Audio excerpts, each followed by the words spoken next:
Good evening, everyone.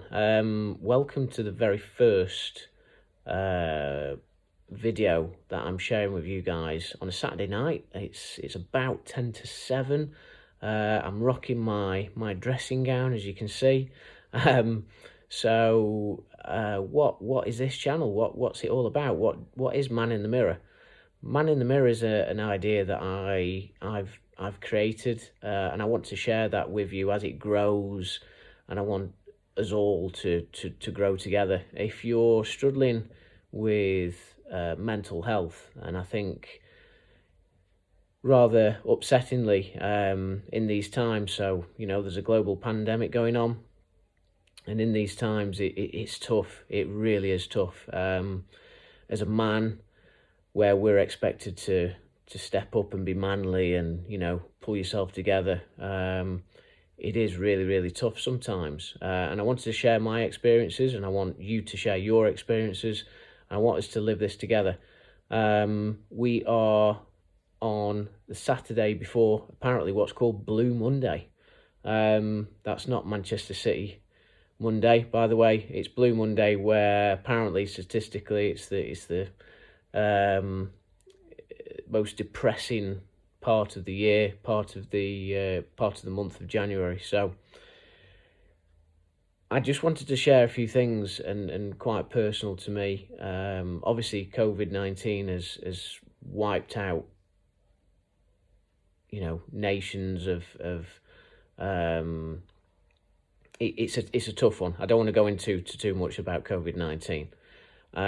It is serious, and it is a deadly virus to the wrong people, and obviously I'm not here to judge anything about that. I'm not a medical expert. However,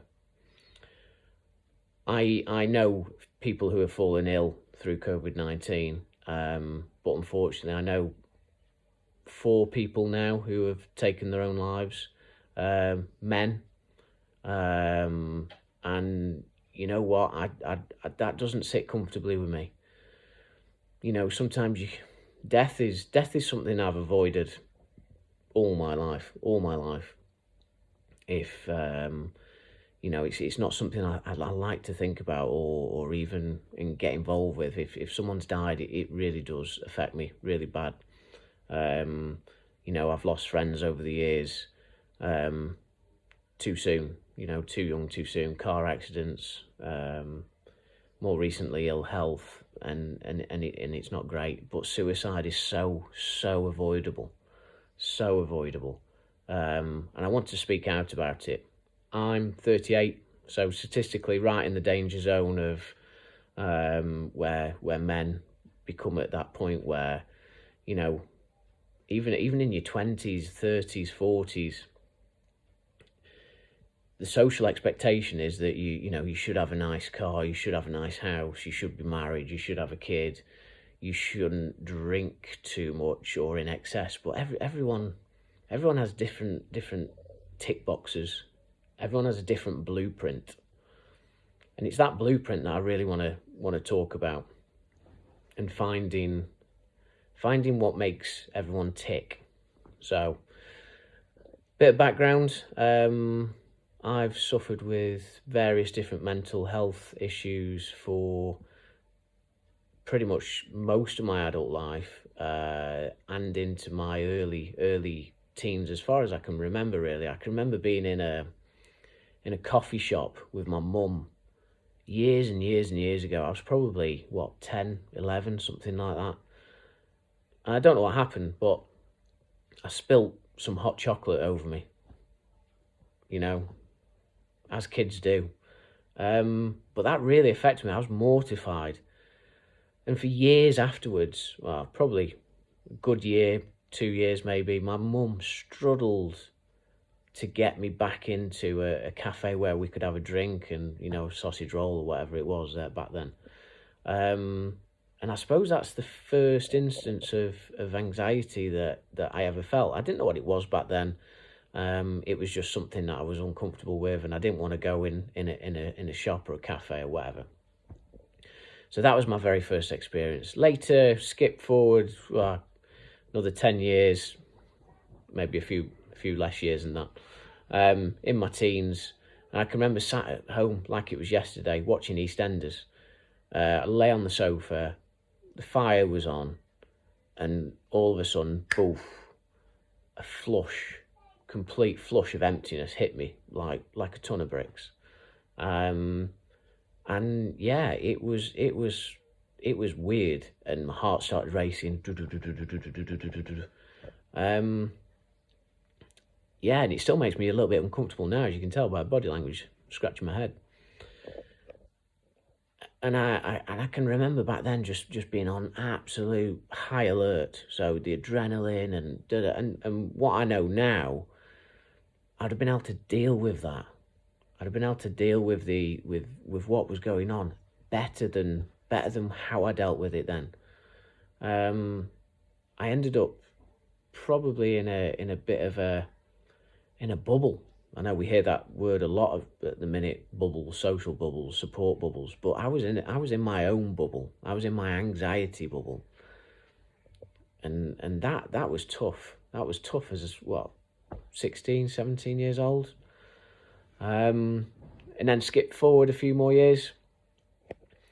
I was witness to a fatal road traffic accident, and I'd been doing all right. I'd been really good, you know. I was building at the time, so you know.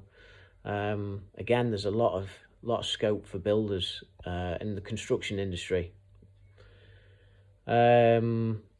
Yeah, so at the time, I witnessed this crash, and I was just like, "Whoa, God, what's happened? What's hit me?" And at the time, I was feeling a little bit on edge, but nothing too much. And I just thought, I'm just going to talk my way through it. You know, I'll tell everyone, and that my kind of therapy. And this happened in September, I think it was. Might have been a month or so behind, month or so forward, but I think it was about September. And in the January, February time, there was the inquest, and I got called to the coroner's court. I don't know if any of you guys have experienced that, but it's not nice. You know what you're going there for.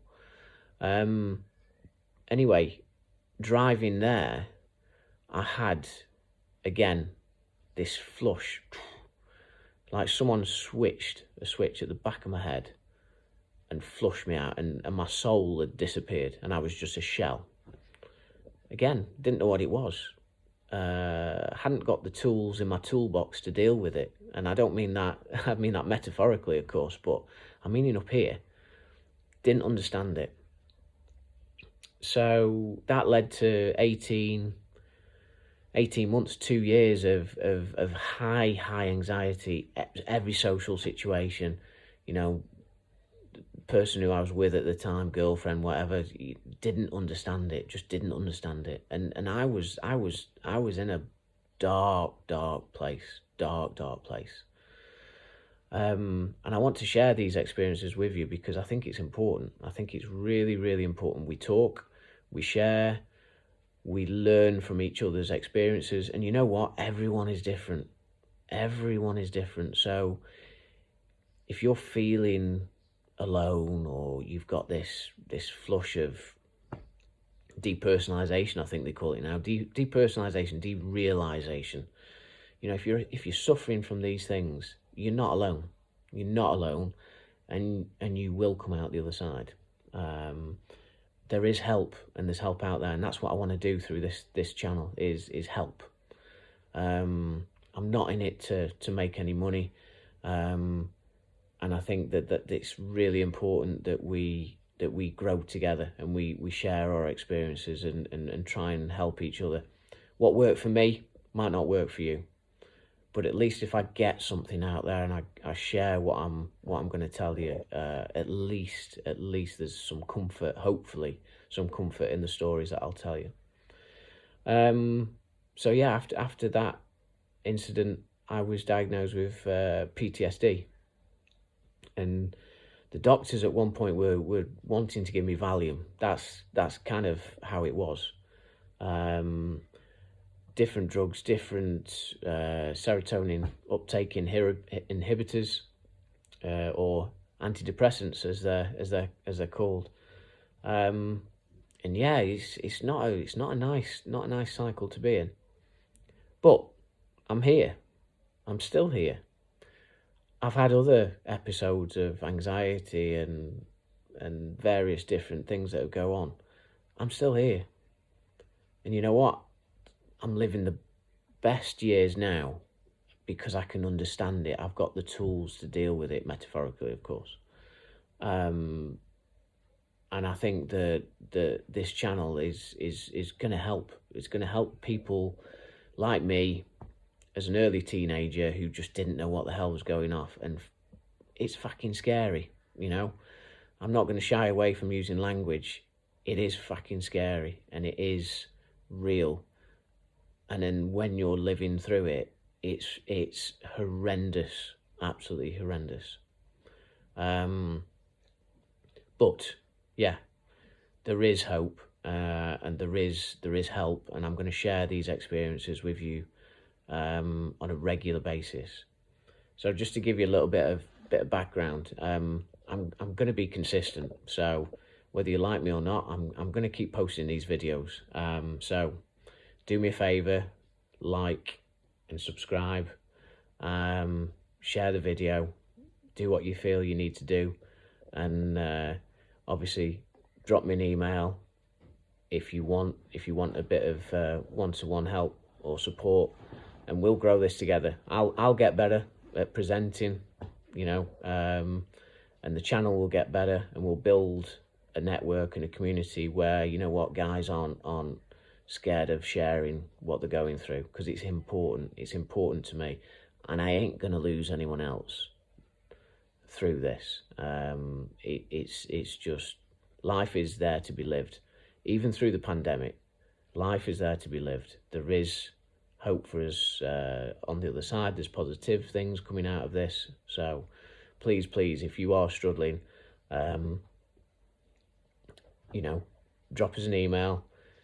Feel free to find that out. I think everything, I'm going to list everything below this this video, and we'll go from there. So like I say, this is the first video. It's very raw, very rough. I'm sure you'll probably be going, oh God, what's he on about? What's he saying? But I'm going to be consistent. Hopefully that'll build some confidence in what we're trying to do, and you know, eventually we'll have the credibility to move forward and hopefully get out there and reach the depths of society that this message needs to get to. So yeah, it's Saturday night. I'm rocking the old dressing gown, as you can see, but who cares? I don't care. It's one of them. So good to meet everyone. Hope you stay tuned. These videos are always going to be about 10 minutes, 10-15 minutes. Try not to bore you. I'll try not to repeat myself, but bear with me. It is raw. It is the first one. And like I say, all the details are below. Make sure you like and subscribe and share if you find these videos useful. Stay safe, and I'll speak to everyone soon.